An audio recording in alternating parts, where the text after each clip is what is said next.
Welcome to Lion. and Blithe.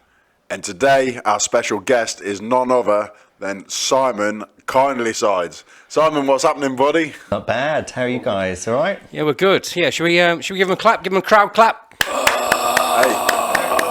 Do you want to give me a clap as well, because I got it right this time? Yeah, you've had the clap, mate. You don't want another one, do you? Can we not mention that while we're doing this, please? You know, it's a sort of subject. You've already had the clap. I had no clap, by the way. So we're on the wine tonight. I'm on the water. Sam's on the good water. stuff. Yeah, he's on the good stuff. Yeah. So, go on. Yeah. So, for those of you that don't know Simon is, well, he's an awesome guy. Okay, an awesome guy. He is a world record holder. 2020 Guinness Book of World Well, Records. he's in there, world records. Is it 2020 you're in? 2020. It is, yeah. Page 66. Page Wow. 66, yeah. He's That's awesome. Three numbers away. What an achievement. So it's quite an amazing story. I think best person to tell us about it is Simon, obviously. Well, it definitely ain't going to be you, is it? No. So what's Simon's last name? What's Simon's last name? Kindlysides. I've been studying it, mate. I've been Kindlysides. practicing. It's not Kingsleydale. You know, the other day when we did this podcast, our first one, he kept getting your name wrong. I said, it's Kindlysides. He went, kind what? I said, Kindlysides. He kept calling you Kingsleydale, didn't you? Tell him. He's here now. Tell him to his face. What do you think, Simon? I used to call you Kindleysides for a while, didn't I? Kindleysides, yeah. Yeah. Then about 4 to 6 months afterwards, he said it's Kindleysides. Yeah. I said, oh, sorry, mate. Like autocorrect. I didn't call him, Kingsley or whatever. He's a king, isn't he? Yeah. Anyway, shut up. So Simon, tell us about yourself. Yeah. Tell us your amazing story. Amazing story. How long do we have? 5 minutes. I'm 36 from Norwich. Okay, that's long enough. Yeah. Okay. Yeah, right. Let's wrap it up. Thanks for joining the show. Join us next week. yeah. Cheers. Well done, Simon. No, go on, mate. So I a singer, dancer, and loving life. April 2013 was when it all turned upside down, where I become paralysed from the waist down. I have an inoperable brain tumour and a neurological brain condition. So, it's been tough times. It still is a struggle. But what I do is I do things challenge-wise, and if someone say to me, you can't do that, would make me do it anyway, and push me on. That's amazing. That's great. I mean, okay, so let's just go back to the start, like where you said, from 2013, you came paralysed from the waist down. Yeah. Before that, then I'm guessing obviously you had full working use of your legs and everything. Yeah. That must have been a drastic change in your life, to 1 minute be how you was fully active, then to have the use of your legs taken away from you. Yeah. How did that make you feel at the time? I mean, obviously not great, but how did you cope is what I want to know. That was just like a huge struggle, because I was a ballet dancer, had a great job, I had a flat on the first floor. So obviously when that all then spiraled out of control and I went into hospital, I lost my job because I couldn't run a restaurant being in a wheelchair. I lost my home because I couldn't go home because there wasn't a lift. There was only stairs only, and I could no longer dance. So it was, it was just, I guess that what helped me at the time was just my children. Like, they've seen their dad gone from able-bodied and now he's in a chair. Yeah. But I pushed on and, got strong for them, really. Wow. To show that I'm not giving up, kind of thing. That's amazing. Nice. Yeah. Don't know if you're aware, Go on. but there's someone doing a documentary on him. Oh, really? Yeah, apparently he's done some documentary on some wrestler guy. Oh, yeah. But- Who's that? Oh, I don't know, some arsehole. What's his name? I might know him. Because I'm in the wrestling business, believe it or not. His name is Lionel. Is it Lionel? Lionel? Something like that. I can't remember. No, Lionel. Lionel? Fuck off. Is it ATM Films who's doing your documentary? Because if it is, mate, I'd beg him not to plaster it, because he will make you look shit. No, so me and Simon met. When did we meet, Simon? We met, what, 3 years ago? Yeah, about that, didn't we? 3 years ago. Well, 3 years this coming November. Yeah, Disabled Pride, wasn't it? Yeah, at Disabled Pride in Norwich, and Simon came along just at the right time in terms of me looking at documentaries, and we sort of got to know, become friends since, haven't we? Well, I think we have. Have we become friends since, Simon? Yeah, we're friends. Before we move this conversation on, Yeah. how much does he pay you to be his friend? Is what I want to know. It's all Monopoly money. Oh, is it? Yeah. Okay.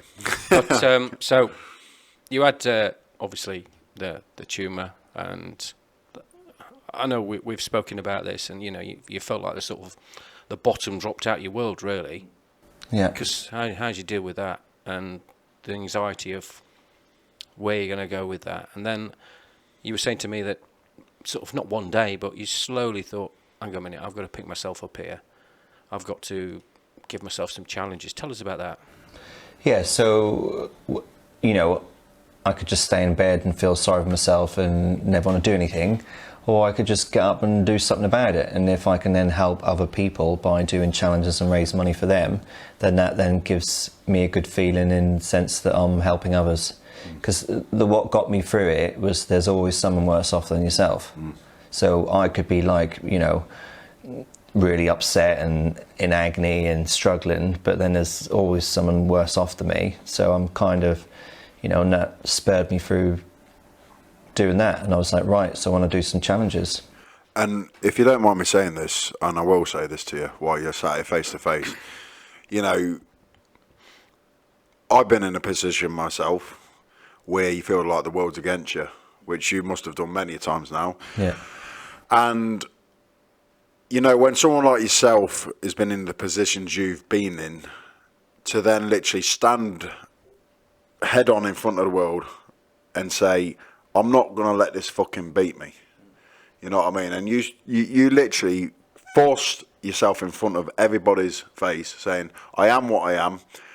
That's been taken away from me, certain things, as what we've been discussing. But you're literally saying, I ain't going to stop there. Now, I'm not being funny. When I first heard about you, I was with my ex-partner at the time, and I was in Costa in Norwich, and it was across from me. Other coffee shops are available. Yeah, well, we're not going to plug them. But anyway, I sat across from him. It was my mate's partner at the time. She says, that's that Simon over there who has done the London Marathon. I was like, done the London Marathon? And he says, yeah. She says, yeah. She says... So it was your ex-girlfriend or your ex-boyfriend? Girlfriend. It's the wine. But she said to me... She's from Thailand. Yeah, maybe. No. It's all coming out now. But anyway, so she said to me, what you done? And things like this. And straight away, I wanted to look him up. I wanted to look you up. And you know what, mate? Joking aside, it's people like you that inspire so many people around the world. When they hear your story and the fight that you've got inside you, deep within, where people can actually look up to that and think to themselves, if he can do it, I can do it. And I'll honestly say, mate, there's been many a times when I followed you, when I thought to myself, wow, what a fucking warrior. And, amazing. I take my hat off to you, mate. Cheers. I really do. He is far more inspirational than you, isn't he? Well, fucking hell, mate. Anybody's more inspirational than me. It doesn't take a lot, does it? But come on, mate. At the end of the day, we might be doing all right in life, but we've got some jackass who wants to film us, haven't we? Let's face it. Like, you know what I mean? He uses people like me and you to get himself up there. He needs people like us to give him a boost. Because they two films were shit before he met us, mate. I'll tell you straight. Fucking useless, but you're welcome. And it's all right. Don't worry about it. Thanks for the compliment. Apparently, the documentary premiere has now been cancelled for Heart of a Lion. Yeah. Really? I've just heard on my earpiece. Well, save a lot of people a lot of an hour and a half of boredom then, doesn't it? Right, well, yeah. Anyway, before we go on, I've got potato chips on here. Yeah. I've got 8 hot sauces, starting from 1 to 8. 1 to 8. Hate or 8? 8. 1 to 8. We're going to start on number 1. Is that because you can't get any higher than 8? I know you didn't go to school, mate. You just struggle with it. Yeah. I just want 8 sauces. It's been a while since I knocked someone out, Andy. It's been a while. Just Right, wheel go on then, away just- from the table. Okay, so just count from 1 to 8 for me. 1, 2, 3, 4, 5, 6, 9, 8. Are you happy? No, because I want it in Spanish. I don't know Spanish counting. Uno, dos, And, tres, no, that's is that cuatro. French? cinco, seis, siete, ocho. Ocho is 8. Nueve, diez, once, dos, Is it tres. really? You've been doing well, mate. Yeah. Should we do it in Japan? Can as you well? do it? Japanese. Ich, ni, san, shi, go. Can't remember the next. Well, you're not as dumb as you look, that's for sure. So anyway, go back to your sources. I can do it in English. Before we do, let's take a chip off here, and what we're going to do, pass me number 1, which is over there. Do you know what, mate? I'll take a chip off the old block. Chip off it. We're going to spice things up a bit here. All right, we're going to come back to Simon's So- story in a bit then, are we? Yeah, we're going to literally get this one down and see how we go on, but you can't pussyfoot around it. You just got to start at number 1, whack it on your potato chip, and I want to see you get this down, yeah? It starts off really light, but we'll get hotter, so we're going to see how we get on. I think I'm going to stop after number 1. Oh my God, have you really literally just put that much So on what's there? this sauce called then? What's it called? I don't know, it's just number 1 to me. So it's not that heavy. Smells spicy. It does say, it says Firewalk on it, so I can imagine it's going to be something. So hot sauces, yeah. Right, here we go. Right. Yeah. He shoves these, he gets his potato chips and puts hot sauce on them and puts them up his arse. He's been known to do that. I did one before we started the show. Still up there. Right. It's a baked potato now. Okay. Right, carry on. I'm alright on that. That's hot. That's only number 1, mate. We're going to number 8. So we've done number 1. So number 1 was called what? Firewalk what? 1? Firewalk itch. Go on then. Off you go. No, we'll do that in a bit. Come on, let's carry on. Okay, Simon, yeah, come on. Come back to your story then. So tell us about the London Marathon. Tell us about the London to Paris hand cycle. So that was your first, pretty much your challenge you did, wasn't it? Yeah, in 2015. So I'd never been to Paris, and I saw a nice little glossy post come up on Facebook. Would you like a challenge? Would you like to hand cycle from London to Paris? And I thought, yeah, it can't be that difficult. And it's like the worst challenge I could ever imagine doing, because I don't know where these hills come from. Come from like going towards Dover and then over into France, because the hills were just absolutely horrendous. And because I see all the able-bodied people, I was the only paralysed person was using a hand cycle bike, obviously using my arms, and they were all getting off at the bottom of the hills and walking up. They're getting off. Getting off. Oh, sorry, yeah, off on something else. Getting off their bike. And I didn't have the luxury of that, of getting off my bike. So I had to go up the hills. But just imagine laying down and trying to pedal up these steep hills. It was just horrendous. But we finished underneath the Eiffel Tower. And it was fantastic. Like, they got me to lead the convoy to the Eiffel Tower. Yes, I'm really happy. I raised about £9,000 for charity at the time. Wow. If you don't mind me asking, what charity was that? It's for the Brain and Spine Foundation. Awesome. Yeah, so it was really good. So I'm really happy that I've done it, and I've been to Paris now. And is charities, raising money for charity, something you do regular then? Yeah, it is, yeah. So then I did that, and then I've raised money for Macmillan Cancer for many years now. And then obviously when I found out I had a brain tumour, I then raised money for the brain tumour charity. And then also I'm now raising money for a young, amazing girl called Tegan. So we now want to raise as much money for her to get some treatment done. So yeah, knowing that, you're setting yourself tasks and challenges, but you're helping something else out at the same time. You know what? On 2 birds, 1 stone, isn't it? I always say this, we're blessed with a gift in life, one way or the other, and that's ability. Yeah. Doesn't matter what things will get taken away in life, we're always blessed with some form of ability, and if we can use that to our best of our abilities, we might as well use it to help people. And I agree. yeah, So what was yours? You're taking the piss. It's usually me taking the piss out of you. You're getting quite brave, aren't you? I mean, I'm sat the You other know end what I of the mean? table. Yeah, I'm going to say, you sat the other end of the table. You wait, mate. You I've just got wait. Simon in the middle. Yeah, right. He's holding that. You might get up, mate. You might get up and try and hit me and fall over his wheelchair. So I'll be all right then, won't I? Have you had a trip or fall? It's not your fault. Oh, I've had plenty. Yeah. Do you know what happened to me last year? Do you know about my leg? No. Do you know? Right, so this is crazy, right?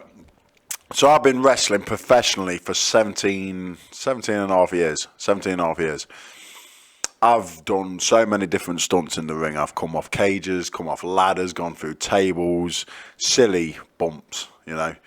Never, ever broke a bone in my life. I've had a few bumps and bruises, a few scratches here and there, shook them off, okay, and the next day, you know, fine. I take my kids to a trampoline park. What we're in now, 2020, so yeah, last year. Trampoline park, take them there for the day. There was a bunch of parents all sat at the top watching all the kids. I went on there with my kids. I was probably one of the only parents that went up there with the kids, and I was bouncing away. I thought I'm going to show off a bit. So I started doing a few back flips, front flips, landing on my feet, as you do. You know, not many dads my age can do that sort of shit. But I was like Mortal Kombat kicking ass on there, and I started to get a bit of an audience, and I noticed this as well. So all these parents are looking at me, and my mate was like, bloody hell, Aaron, I can't believe you can do all this sort of stuff. So I was feeding off that vibe. And then I did just one flip, and as I landed with both feet, snap. I rolled over, and I screamed to the top of my fucking lungs, ah, Chris! And my mate's Chris with me, and he's laughing at me. He's like, what's the matter with you laughing? My leg. I spun my leg round and it was hanging off. He's like, holy shit.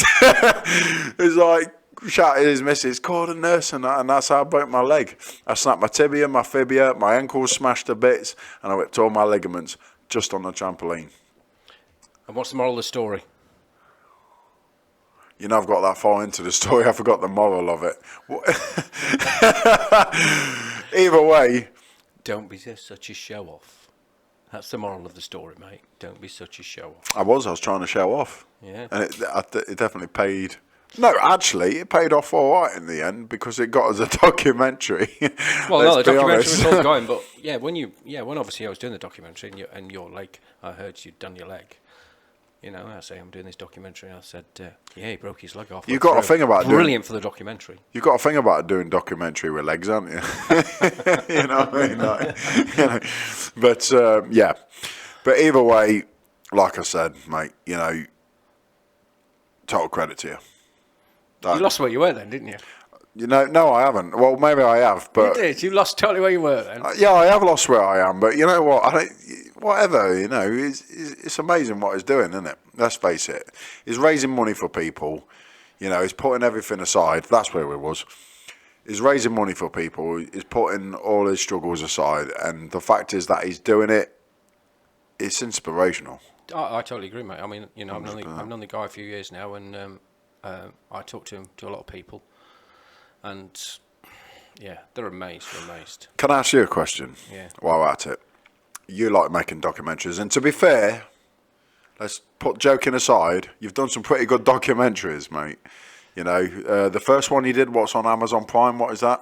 That's just Living with Autism. Living with Autism. No, it's not great. It's my master's project, so it's not great. It's something I cut my teeth But it's on. real. It's real, yeah. And that's what I like about it. Yeah. I mean, let's be honest with you. You get a lot of these documentaries on TV, and a lot of them come across as cinematic, or scripted, and that is I'm not into that. Not believable, you know. And I'm not being funny, mate.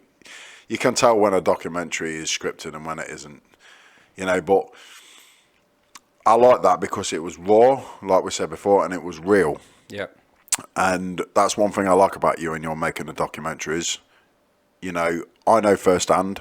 Simon knows firsthand that when you do it, you catch us off guard. Yeah. And we don't want to spill the tears and stuff like that, but you get us to a point where we do, and that is one of your, you know, personally I think you're a bit of a dickhead, but that is one of your things that you have got where you can literally, you've got a gift of making people cry, so congratulations. I don't know how to take that, mate. You've got a gift of how to make people cry. So they look at me and they cry. Nice. Guinness Book of Records 2021.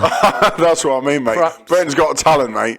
I'm telling you. Yeah, so I get all the judges crying just by looking at Just me. look. Yeah, Feeling sorry for me. Thinking, you're onto you something. poor bugger. Anyway. Well, perhaps I'm quite evil, and perhaps I'm quite evil. Then perhaps I, you know, make out I'm a nice guy, and then suddenly, when you're not expecting it, wham, hit you from the side. Metaphorically, of course. So, Simon, you're a family man. Yes. How many children have you got? So I've got 3 children and 3 stepchildren. 3 children and 3. Wow, 6. That's Well done, mate. You've done it again. That's an expensive Christmas. And my son's birthday's on Christmas Day too. Oh, really? Yeah. Wow, my son's is Christmas Eve. Yeah. My oldest lad, like, yeah. So we do his birthday like 3 weeks before. Yeah, we do the same 2 weeks before. Yeah. So we can actually have his birthday and separate presents and stuff. Wow. Yeah, so we've got 4 kids under the age of 5.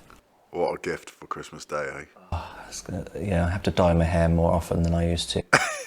Hey, look at this. I wish I had hair, but it's all subject. Yeah. But How anyway. do you find it then with your disability in terms of looking after kids? Because I know your youngest is, how old's your youngest? 3. 3. So you've obviously. Yeah, because obviously before I met my partner now, I was a single dad for 3 kids, and so just get on with it. But so from my son, where you can push a pushchair, then when I obviously became paralysed, when I had my youngest daughter, I couldn't then push a pushchair. So I then got a seat belt fitted on my wheelchair, and then I could then seat belt the car seat onto my lap. And then I'd go in, wheel around the supermarket or the shopping centre and stuff, and people would come over to me that's dangerous balancing a car seat on my lap. It's it's dangerous to rudely talk to somebody when you don't know the facts. I said, it's just actually seatbelt on my lap. It's why would I risk balancing a newborn baby in a car seat on a lap that I can't feel? Do you know what I mean? It's just stupid. And this is a problem these days as well. A lot of people judge before they know anybody's backing story. They'll just see something. As an example, this has just come to my mind now, but someone said, or I know, I had a go of because I wasn't wearing a face mask. The other day, this guy suffers asthma and whatever else, and someone in a shop was having a go at him, you should be wearing a face mask and this and that. But straight away, they don't know nothing about his backing story. He cannot wear a face mask because he has literally got all these asthmatic problems and all these other problems that he cannot wear one. But this is like what you've just said. People are just so quick to look straight away and judge on why. I mean, don't get me wrong, there's people out there who do things that are just not giving a shit. Yeah. But that's the problem these days as well. People do just judge on first initiatives. Yeah. You know what I mean? And Exactly. It's ridiculous. It's just people for you, isn't it? In general, really. Yeah. So, Simon, apparently you've been known to sing a bit. Yeah, I do, yeah. A little bit, yeah. All the time. All the time? Yeah, all the time. I just have time whenever I'm singing, cooking, showering, driving, shopping. Mate, I follow your stuff. I do. Since I got friends with Andy here, I wanted to know more about you. Because like I've said all along, I find your story so inspiring. And I wanted to know a bit about you. I added you on Facebook and looked at your other medias and things like that. And obviously I listened to your music. I downloaded your album straight away on Spotify. As soon as he got an album on Spotify, I had it on there. And you know what? I sat there one night with my missus in the garden. We were just chilling with a bottle of beer, bottle of wine, whatever. And I want to dance with somebody. Who I believe Whitney Houston. Whitney Houston did to start off with, and I just sat there and thought, that guy can sing. Wow. And you make it your own. You make the song your own. You don't copy anybody else, and you make it your own. And you know what? You got a good voice, man. Cheers. Got a really good voice. I really like the album. It's really good. Thank you. It's called I'll Survive on all digital downloads. Yeah. Other digital downloads are available. I'll Survive on all digital downloads, and it's by Simon Kindlysides. Well done, mate. Thank you. Give it a download and give it a listen, because it is the guy has got a voice of an angel, and it's definitely worth a listen. And I drive along in my car sometimes. I'll whack his album on. I've done it a couple of times now, and I've listened to it, and I think, wow, it's a privilege for me to actually know this guy. So, I'm not licking your arse. Don't think for 1 minute I am. It's a bit of a waste of time, so I can't feel it anyway. So if you're going to do something that's going to excite me. I'll scratch your head. But no, in all fairness, it's amazing. It is amazing. So, you know what? While we're here, hang on a minute. Do you mind? No. Right. So this song, mate. So we're going to play it, are we? I'm going to play it. Okay. So you're not going to sing, though, are you? No, I'm talking to Aaron here, not Simon. if I sing, mate, it'll ruin it for him. So I'm not going to. So it'll fucking ruin it for me. I mean, before I play this, I mean, there's some other well-known tracks you've done on here, like A Million Dreams from The Greatest Showman. Yeah, I love that film. Oh, mate, it's one of my favourite films of all Never seen time. it. I've never seen it. Don't want to see it. You know what? Just piss off, mate. Seriously, just Why fucking don't you want to see it? Because there's a twat. There's no other words. I'm not really into. Yeah, but it's not just about singing. It's a story. Is it? Yeah, it's why they do it, and It's a true story made into a musical. Is it? Yeah. All right. Well, I'll try and watch it. Then. but the lyrics in every single song feel like they were just wrote for me. Amazing. It's just the lyrics are just wow. Especially "This Is Me," love that. Mate, I'll be honest with you. My ex-partner was into all musicals and that, and she was like, wanting to watch all them Les Mis and all that, and that's not really my kind of thing. I like my true stories, you know what I mean? Yeah. And then she telling me about this Greatest Showman, and she said, I've got this film, can we watch it tonight? So I rolled my eyes at the back of my head, I thought, go on then, put it on, for fuck's sake. You know what I mean? She put it on, 20 minutes, and I thought, what have I got myself into here? By the end of the film, mate, I was downloading the soundtrack, I went straight to Asda, I got the Blu-ray. Mate, I thought I was Hugh Jackman. Yeah. I literally became Hugh Jackman for about a month. You know what I mean? Like, Are you going to play a song then, or what? yeah, right. So I'm going to play I Want to Dance to Somebody, and I'm just going to, I'm not going to play it all, but I'm just going to literally skip in. Right. Listen to this.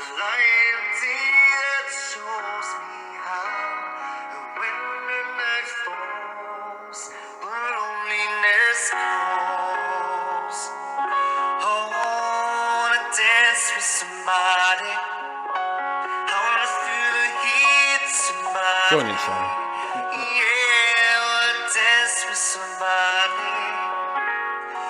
Somebody who loves me. Oh, dance with somebody. I wanna feel somebody. Yeah, dance with somebody. With somebody who loves me. Mate, I could listen to that all day. It is amazing. It is really well good. done, mate. You know what I mean? And like, you sing from the heart, don't you? I do. Let's be honest. Yes, just love sound. I had really good fun recording that album. I've been wanting an album of my own for years, and it just gives you the bug now because that came out like Christmas last year. Yeah. So I'm just like, I need to do another one now. Do you want a guy that can rap in your album for one track, maybe? Yeah, mix it up a bit. Yeah, why not? Plugging myself here. Plugging yourself there. And that's presents. Yeah. Funnily enough, that's the only rapping Aaron can do as well. Hey, kiss my arse, mate. I'll do all right with that. Right, before we go on, past number 2, let's have another chip. Number 2. Yeah. All I want to say is, that song that you've, while you're doing that, what was it? I want to dance with somebody. Yeah. I want to, Sorry. I have had to ring a counsellor, Simon. Ring my I've counsellor. had to ring a counsellor about this. Right. Because quite often Aaron will be outside my door singing that. I love it. I think it's really good. I mean, I love Whitney Houston. She's dead, mate, don't you? Sore subject. Anyway, I love Whitney Houston, mate. That's just much thicker. This sauce. It'll adapt well to your brain cells then, won't it? But, yeah, so, I mean, Whitney Houston, you quite won't understand because... Who won't? Well, you won't. Well, I won't understand. Because Whitney Houston was more our time, not your time. No, she wasn't. Whitney Houston was in the 80s. Get a grip. Well, you're from the 1930s, aren't you, or something? But anyway, Simon, how old are you, if you don't mind me asking? 36. Okay, so I'm 35 years old. So we pretty much grew up in the same times, the same era. Kids in the early 80s to the 90s, and that, what a childhood we have. Yeah. You know what I mean? And would you, okay, here's a question for you. We had this on the last podcast, won't we? Would you change your childhood for today's world? No way. Not a chance, mate. Because like music nowadays is not music. It's just noise, rapping, like how half of that get in the charts is just shocking. It's just life in general, mate. Yeah. It is just life in general. Do you know how old you sound sometimes? Like my dad. Yeah, you do. You did on the last podcast. Look, people don't want to hear it, mate. They just don't want to hear how sad you are. Okay, I'm pissed off. I'm not sad. I feel a lot of love in this room. You see this shit? £20 a month to rule my freaking life, mate. That's how sad this is. What, the phone? I walk into a shop, Curry's. I say, "Can you get me a contract phone for £20 a month?" Other shops are available. Right? Other shops are available. Piss off. You go into literally a shop, you say, "Can you literally give me something for £20 a month?" "Oh, yes, sir. We can get you freaking drawn to a screen for half your life for £20 a month, where you can literally do whatever the heck you like without going in there and actually freaking using energy to go out and shop for anything.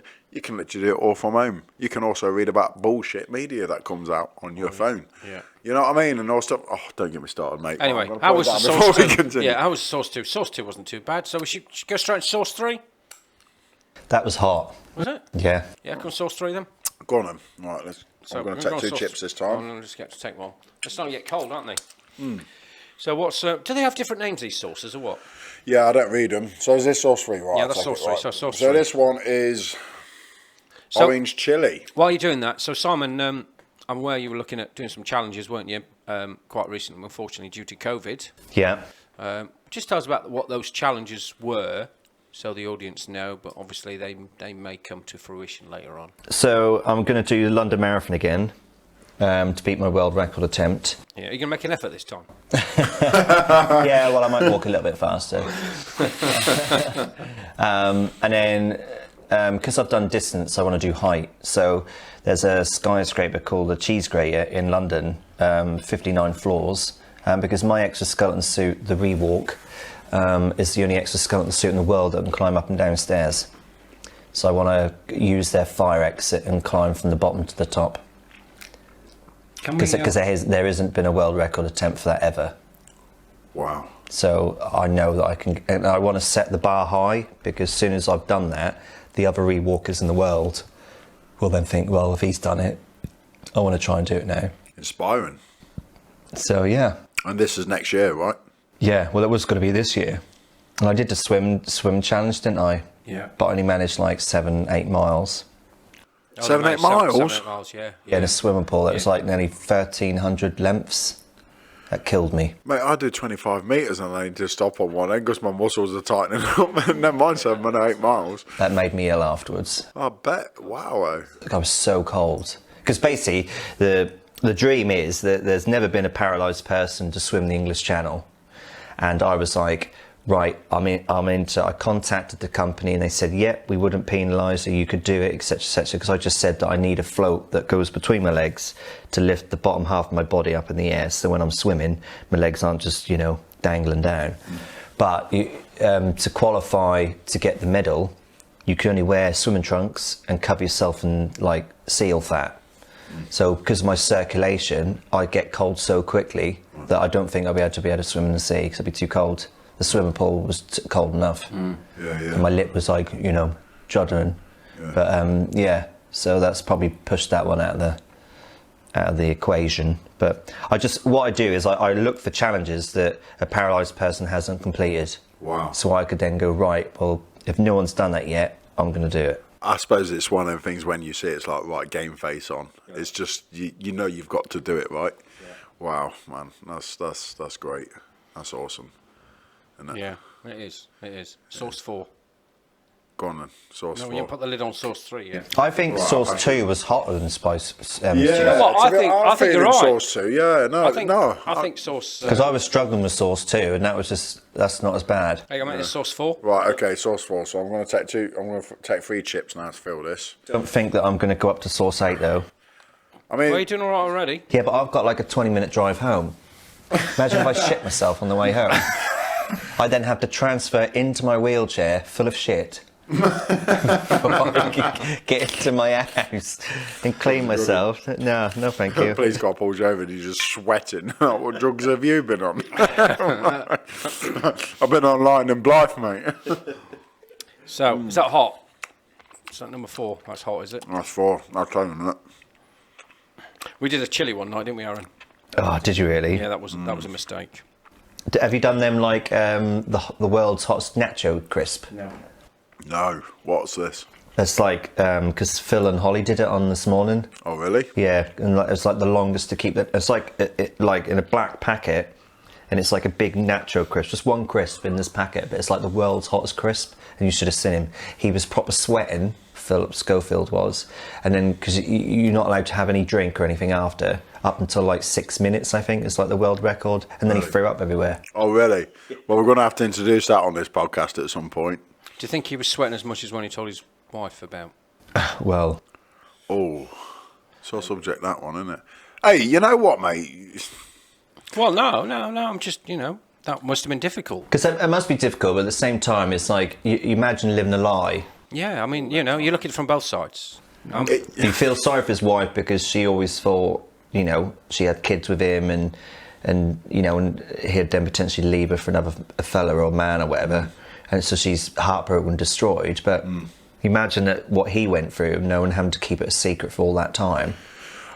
I mean, It's yeah. 50-50, isn't it? Yeah, I mean, don't get me wrong. I mean, there's one girl comes into my mind particularly who I used to date a long time ago. Yeah. And she was a lovely girl, mate. I speak of her highly to this day now. Beautiful woman. It just wasn't the right time for me. You know what I mean? But when I broke up with her, the heartbreak that I gave to this woman, it was horrible. But the thing is, with me, I couldn't keep it going because how I felt inside. You know what I mean? I wanted to keep it going because of what the woman she was, but inside, you're living every day as though I've got to come out and tell her I can't cope with this. You know what I mean? I can't cope with this. This is not for me. You know what I mean? So to be with someone for that amount of years and know deep down he must have known, and then to come out with it to his wife. I think it's hard as well because he's in the public eye, isn't he?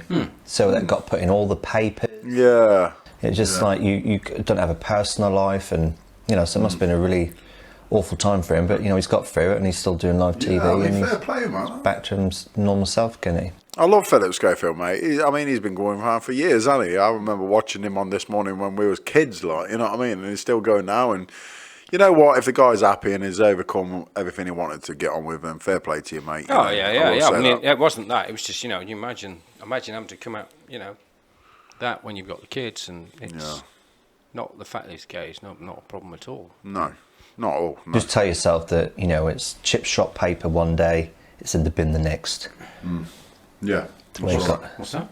So that's a saying, isn't it? So like if your story get put in the paper, it's chip shop paper one day, and it's in the bin the next. Well, it used to be. It used to be chip shop paper. Yeah. Now it's all posh, isn't it? Online. What? Do you order chips online? No, all the stories are online. Oh, I thought you meant. But now, when I had chips, it was in newspaper. Did you have chips in newspaper, guys? Or you've already just, Yeah, come I in? think- Off the market, they wrap up in newspaper, don't they? Yeah, which is weird. I mean, let's face it, chips and newspaper, grease and that, surely he must have got some of the imprint on the chips. Chip, like. Yeah, right. The whole news feed on one chip. Sat there reading your chips for about 10 minutes before you eat it. Yeah. Crazy. So, Simon, you've also done some modelling as well, haven't you? Yeah. Tell me about that. Yeah, so I modelled as an able-bodied person, and since been in my wheelchair, so I've been to Belfast, I've been in catwalks, and recently been in a imperfection video for disabled people, trying to change the mould of what can be a typical model, not a size 0 or size 4, and men that look they need a good burger inside them, It's just like, it's just not how people look these days, and it's just like society needs to change. I agree. Yeah. You know, and with anything, as I say to anybody, that the difficult thing is that if you go into like Top Man or, you know, a retailer place and stuff, and you see a mannequin and it's got a lovely suit jacket on and a t-shirt and some jeans and stuff, and you think, oh yeah, they picked that really well. But the thing is that being in a wheelchair, like if you go and then try that on, sitting down, clothes look different from when you stand up. Yeah. So then the jacket rolls over, it rolls over the wheelchair, and it makes you look fatter than you are. Yeah. You know, so they need to be like sit down mannequins or a mannequin, you know, in a wheelchair. Yeah.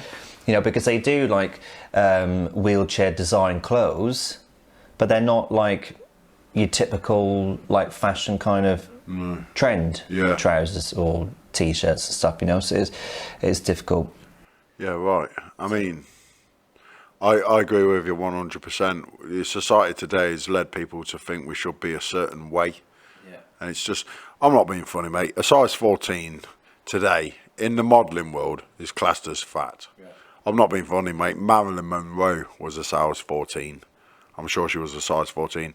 That's probably one of the most stunning women that's ever walked this earth since I've been alive, mate. So, you know, I love women with a bit of these curves and that, you know. It's and men, I'm not being funny. I say this today, Tyson Fury set the standards there. It was always Anthony Joshua, and it was always guys with these six packs that was getting sponsored by all these top brands like Under Armour and things like that, you know what I mean? And fair play to them, they work hard to get there. But then you get this guy, Tyson Fury, who's got a gypsy background like he has, comes out, bare belly, whatever he's got, this and that, and everyone's looking at him like, oh yeah, right. But then he comes and wipes the floor with what society makes you believe what you should look like.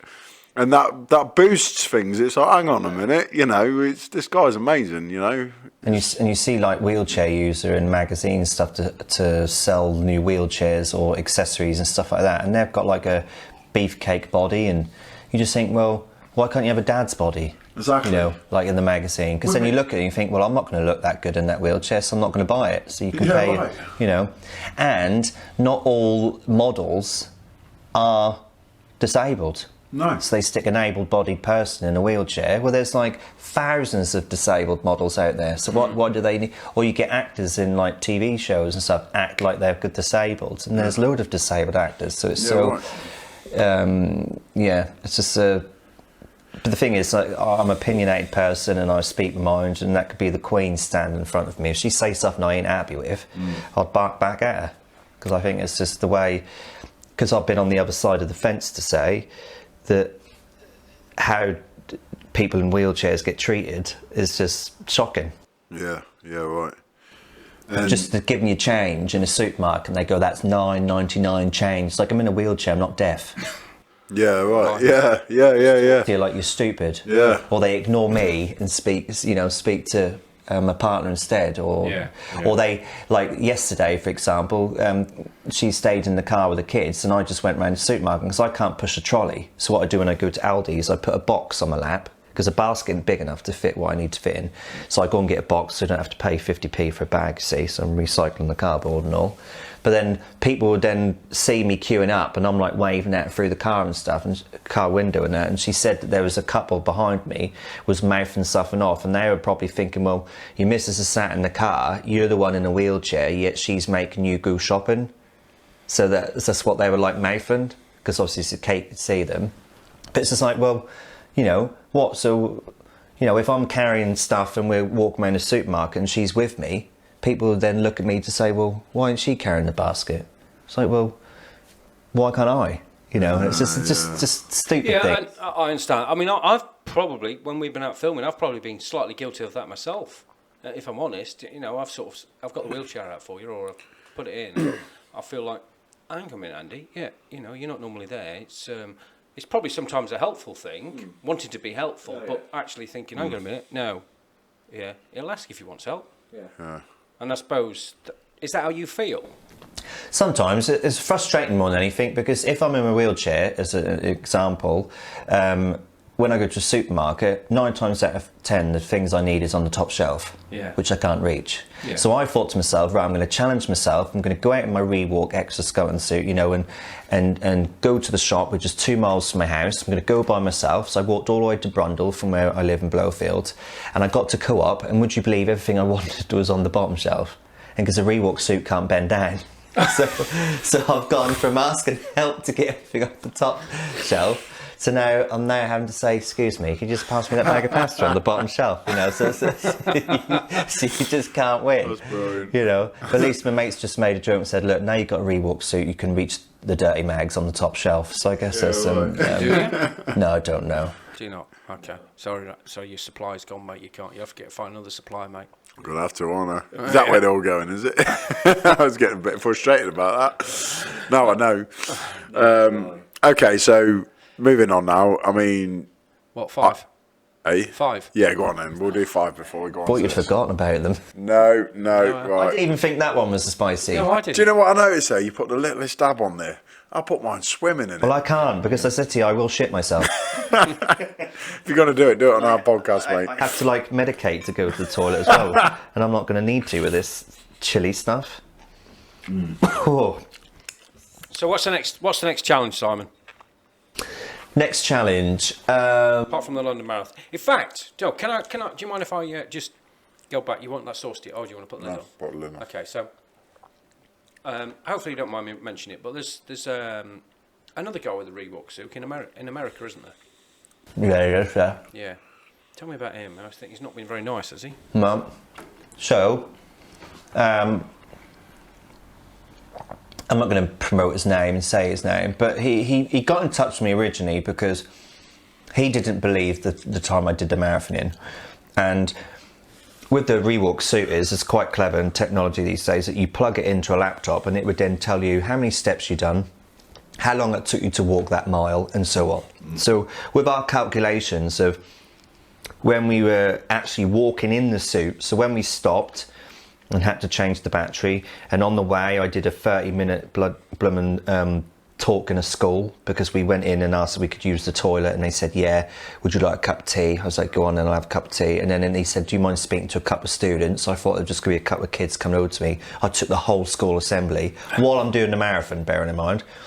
So there was different scenarios of where I was doing different things on the route of doing the marathon. Well, the walking time officially was 27 hours and 32 minutes. So that was how long I'd walked for. So that was the world record attempt time. Right. Yeah. But for the Guinness World Record to be official, they have to do it from when you put... Oh, sorry. It's my alarm. Is it time to get up? Yeah. What's your alarm for? Take my Viagra. So that kicks in at time. But the Guinness World Record official time was that they have to do it from when your foot went over the starting line to when it went over the finish line. So that was 36 hours and 37 minutes or something like that. Well, he then done a marathon in America and he beat that time by 26 minutes. So he then took the world record title. But because he's so unprofessional with it. He slags me off in every interview, and just everything you can say about me, he said it. And he's like, he wanted to demand a challenge with me because he want to show that he can beat me and all this lot. But bearing in mind, when we did the full London Marathon, we only had 9 batteries. Okay, so when he did a full marathon, he had about 19. So I am going to beat him. He's much heavier how he uses it. Okay, he's got a different level of paralysis compared to me, but everybody is different. So instead of him being like nice and talking to me about it, the thing is, he slags me off as much as he like, but he always mentions my first name and last name, so that he's talking about me in America, and then people are then going to Google who I am, and I'm going to get more hits. So It's kind of doing you a favour. He can say what he wants, but I had applied for the New York Marathon, and I was accepted to do it. But again, it's because there hasn't been a paralysed British person to ever do the New York Marathon. So there's loads of things that I want to achieve for. But he's not going to hold the world record for long. Our Rewalk, Simon is the best, isn't he? What do you reckon, Aaron? He's the best. Well, you got to have a champion mindset, haven't you? Do you Yeah, believe you're the best? Yeah, 100%. Fucking 100%. Then he's the best. And doesn't he have some support when he does it, whereas yours is more? Yeah, so when I got the certificate from the Guinness World Record, because I went down to the head office, and I tell you what, that was an experience and a half. The stuff they had there, and from the tallest person in the world to the biggest hand to the biggest dog, and it's just crazy the stuff they had there. There was like hundreds and hundreds of staff. They get like 6,000 applications of world record attempts a week. They have to go through to make sure they're like official and all this kind of thing. And I forgot where I was going. Well, while you're thinking about where you were going, Yeah. I think you should go for a world record attempt, Aaron. In what? And I think you should be most selfies. Selfies. I'm Filtered. going to beat you on that. Filtered selfies. Are yours filtered though? Most filtered selfies in what? I watch your TikTok account, like I've got loads of hits on TikTok. Oh, do you remember when you had your little TikTok? But yeah, I do. Yeah. All right, when we went into lockdown, I had a TikTok spree or whatever they call it. I was bored. It's so addictive, isn't it? It was for 2 days. I mean, what else could we have done? I did my head in. Dance routines, sexy slut drops. I was doing all sorts of shit, mate, to be honest with you. And like, my daughter started me off. She's like, Dad, you need to get on TikTok. And all my friends like, you should do TikTok. You'll be fucking hilarious and all that. I'm like, what's this TikTok shit? Like, Yeah. So I looked at it and I thought, right, I'd have a go. And then, like, whilst I was in lockdown, I went on it and I started doing TikToks. And next minute, people was messaging me, you're hilarious. You need to start doing TikToks. You make me happy for the day. I've been really low, but your TikToks just made me laugh and stuff like that. And I was like, really, just a bit of fun, but it lasted 2 days. I got bored of it. But, the amount of people kept egging me on to do more, and that is, what's the world coming to where you can get, like, recognition off a fucking TikTok? Seriously. My recent video got 35.7 thousand hits on it. Really? On a TikTok? Yeah. What did you do? Yeah. Me on the swing. Oh, that's right. Yeah. Oh, you've probably not seen that, have you, Aaron? That's, No. So he climbs. You get some help on the up onto the swing, don't you? Because my boy wanted me to go on it. And it was like a tree swing. So it was like a Right. rope with a piece of twig, Yeah. And he was like, and I was like, yeah, well, I'll have a go. He said, no, Dad, because you might fall and hurt yourself. And you see the video, and it's just like magical. His face just like lit up because I was up there. And then he was like spinning me round. I felt well sick. I didn't think I I'm could gonna have hold to on check very this well. out now. But yeah, it's a really awesome video. Your kids must be really proud of you, mate. Oh yeah, they call me Super Dad. Do they? Yeah, and he's into Marvel and he loves all his superheroes, but I'm his super dad because I'm like half human, half robot. Right. So I'm Fair like play. Terminator, Iron Man, or whatever. So That's we good need a though, new mate, Marvel figure. Mine are just embarrassed by me. Well, yeah, I wasn't, yeah. I spoke to your son and that a couple of times, and I was like, that ain't too bad, mate. You know what I mean? You just give him a bit of credit, like, Yeah, they think I'm too old, mate, don't they? Oh. Anyway, I'm going to move on before we get you all emotional. 6. But 6? yeah, let's go for 6. So what I got back to 6. So what I was going to say, I remember what I was going to say. So when I went to the Guinness World Record, because I waffled on, didn't I? I said to them that I needed them to write on my certificate, independent walking, because I had no one physically hold the back of me. Sometimes his dad has to hold the back of him. So we don't know if he's actually got video footage of his whole marathon, video footage to say that his dad didn't hold on to him. So, but at the end of the day, a world record is a world record for someone to beat it. So I haven't like slagged him off and said he's a twat, he stole me thunder, rah-de-rah-de-rah, because it's like, well, okay, well, you beat it. But I know that the time he's done it, I went to school. I'm not even going to attempt to. That's hot, isn't it? I'm trying to keep a straight face. Give me a minute. I know personally that I'm going to smash it, and he'll no way be able to beat it. No way. That's fine. Yeah. Champion mindset. It's hot, mate. That's starting to burn my mouth. Fucking hell! You know what I mean? Did you just see that fucking smoke come out of my ears? Yeah. Right, come on then, 7. Hang on, give me a minute. No, you mate. started this. Have you had 10 yet? I've had 8. Yeah, I had it last night, and that. Yeah, I'm sweating. Oh, 8. I was in tears, mate. I looked at my partner and we was having a pizza. I poured it on my pizza. I turned around and she was just laughing her head off because I'm crying. You know, proper like. So, you found out my secret, haven't you? What's that? When I'm interviewing people.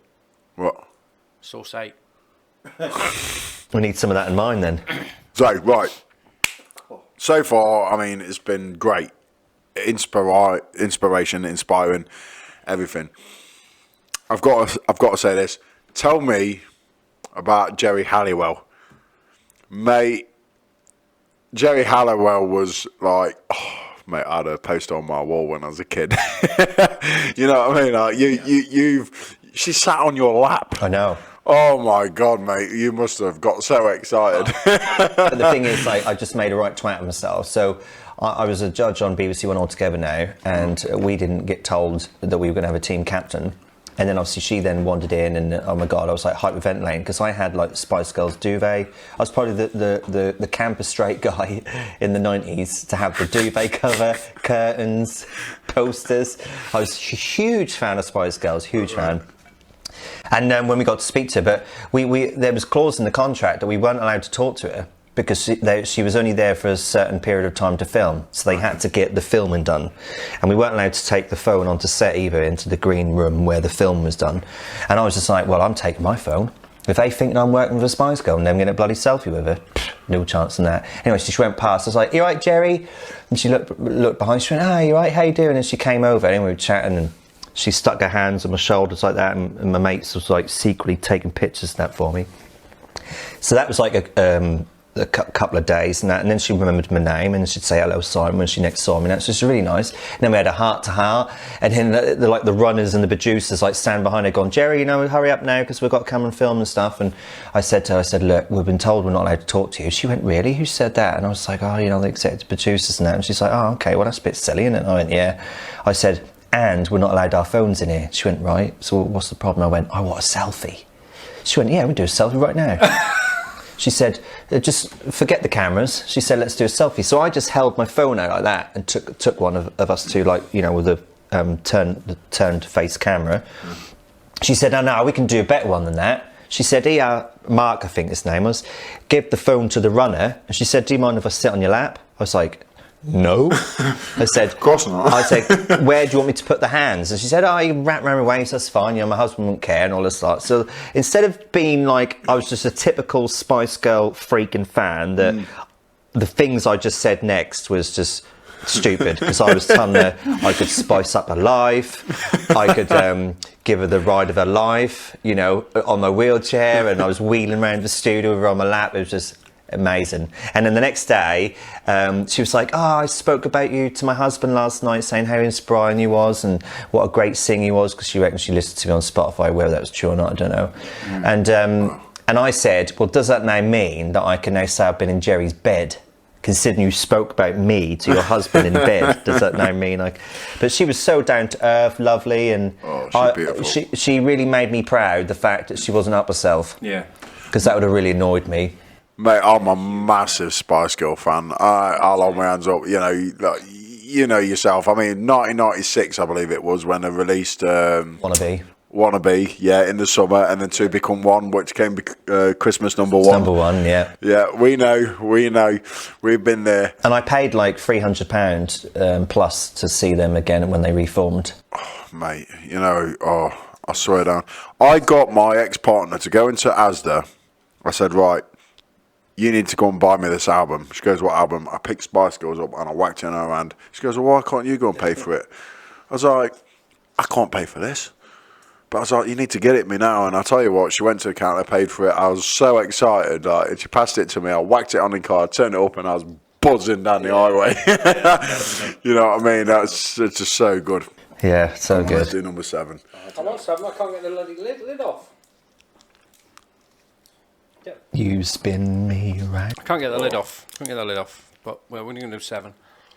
So these chips are cold now, you know. Yeah.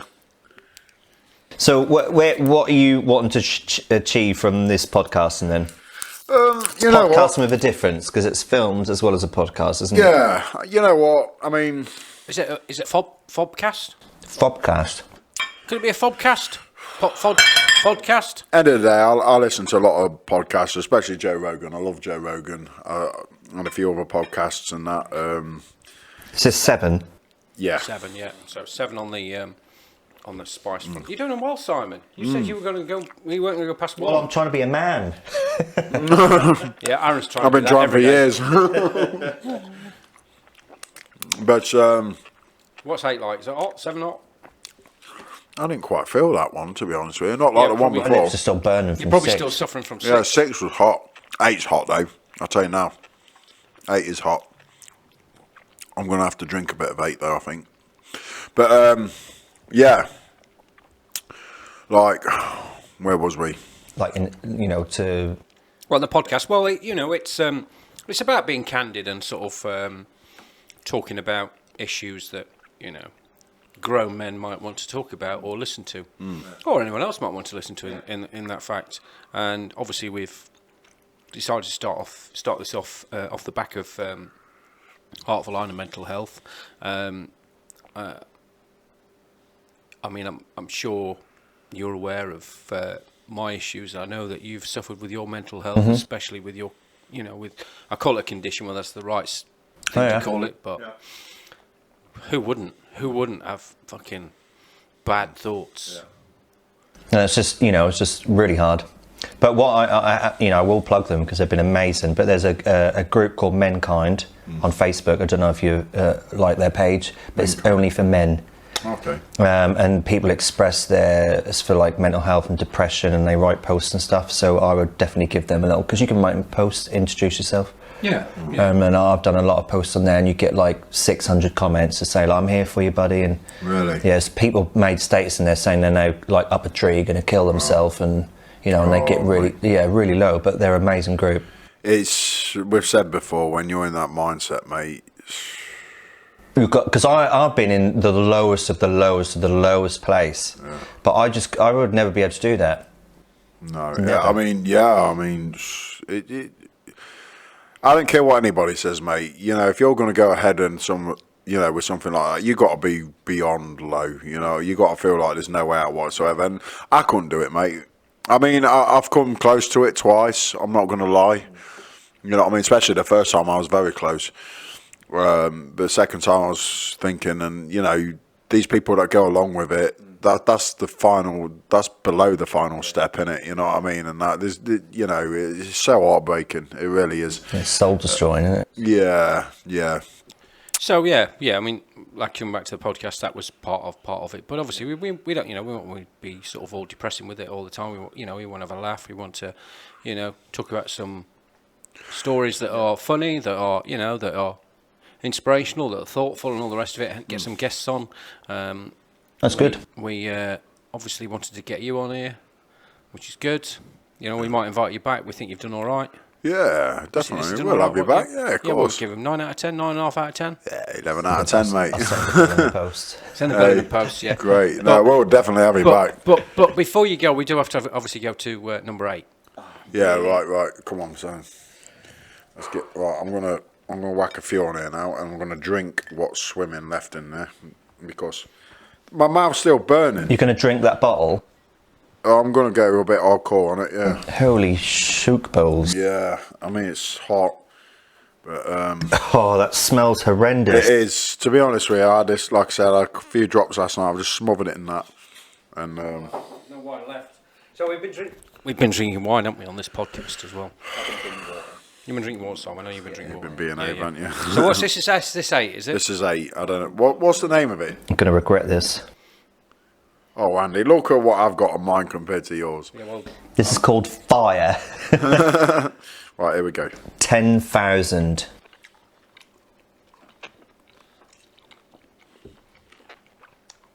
it's not that bad actually. He says. He's going mad with it though, isn't he? Look at how much he's putting on his plate. Jimmy, why don't you? Yeah, that's it. Just lick it with your tongue. That's it. Good Oh man. my lord. Yeah, that's good. Did you say you brought some toilet roll earlier? He bought some toilet roll. You're going to need it. Oh, that's really hot. That's not too bad. How can people do this for enjoyment? So, because I don't do curries, like a mild curry for me is really hot. So that number 8, is that like what a Vindaloo would taste like? I don't know, but it's fucking hot. I don't understand the pleasure of that. Some people, yeah. Like, why? You can't taste nothing? Oh, Some people like it hot. I love hot stuff, and I love. Oh, yeah, Are you regretting doing that? yeah. So, I love laying in the sun. I love being hot, but eating something that hot, I just don't get the pleasurement of it. for those that just listen to the podcast and don't watch the video, Aaron is. I'm just going to describe him at the moment. He's quiet. I'll keep going, mate. But yeah, Yeah, keep going. Yeah, good. Why don't? In fact, is this out here? Just drink the bottle. Yeah, I'll drink the bottle. Just drink the bottle. Go on, just drink it down. I'm done. Yeah. So, But yeah, Well done.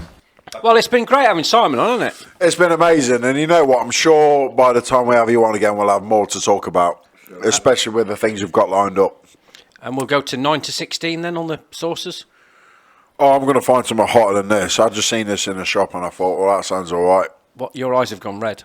Yeah, I bet they have. I'm feeling it. My mouth's on fire, and I've got no milk on me, so it's really hurting. My tongue's tingling like hell. So Simon, we want 3 inspirational things off you. Talk about 3. Say about 3 inspirational things that you might want to say to the audience out there. Well, Besides having Joey Halliwell sit on your lap. while Aaron's suffering. Well, there's no such thing as can't. So just get on with it and,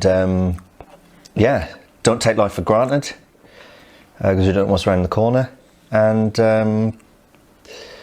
to achieve the impossible. Wise words, I think. Very great words. Wise words. Very inspiring. Simon, it's been an absolute pleasure, mate. Thanks for having me. So Yeah, much. it's been It good really to have you. has. Yeah. Giggle. I'm sorry about Aaron. He is embarrassing, I know. Anyway, you've been watching Lion And Blithe. and Blithe.